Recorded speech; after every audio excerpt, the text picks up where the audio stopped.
Please tell me you're not going to cook for me. Well, try to cook for me. You mean well, Anna, I know. But do you remember the last time? The butternut squash? Yeah, raw foods are in, but you do have to cook butternut squash. At least I do. Oh, and especially do not try to cook for me if you got the recipe from my mother. Oh, shit. No, not my mother. You know how Christians fear the Antichrist?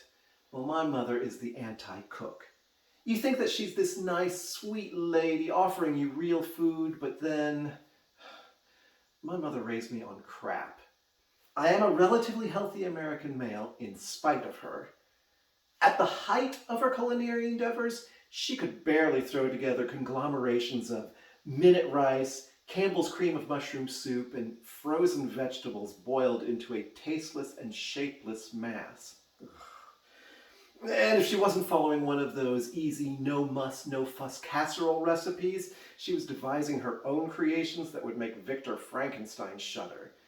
I mean, have you ever heard of anyone frying yellow squash with scrambled eggs? Of course you haven't. Somehow the culinary skills of my grandparents bypassed her. Now, my grandmother was a great cook. That's how I survived my mother's monstrosities. Run next door for a real meal with Gram and Grandpa, then come back and try to choke down the mélange du jour. But if there is a cuisine gene, it came from Grandpa. I never once saw him in front of a stove, but before, when he was young, he was a chef. Half the year he worked in New York in some fancy hotel, and then when winter came, he'd follow the snowbirds down to Florida and cook for them there. He was a peasant, a contadina, when he first got off the boat. Most of them from Piedmont ended up in the restaurant business. Probably started with grunt work in the kitchen, maybe bussing tables.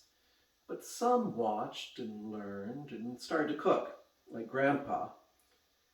But the entire time he was in the kitchen, he must have been thinking about the day he'd have a farm again, like the one he grew up on in Italy. They had fruit, grapes, of course, hazelnuts, acres of trees on rolling hills. I've never been, you know. Someday. No, just pictures and imagination. But this is real. This is what I always remember. My grandmother is making a big pot of sauce for her ravioli. Oh God, why couldn't my mother learn to make those? No, it's probably better for the world that she didn't.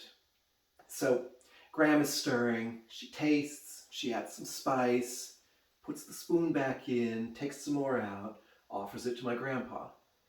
He's sitting in this huge green leather chair just outside the kitchen, like a king. He tastes, he makes a little face. My grandmother goes back, does it all again, comes back to him with the spoon.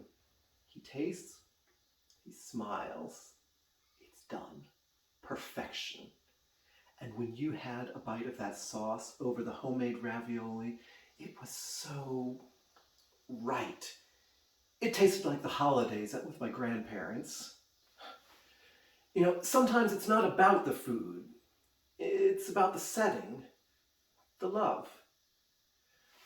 And I know that you love me, want to cook for me, try to cook for me. I love that you want to try to cook for me.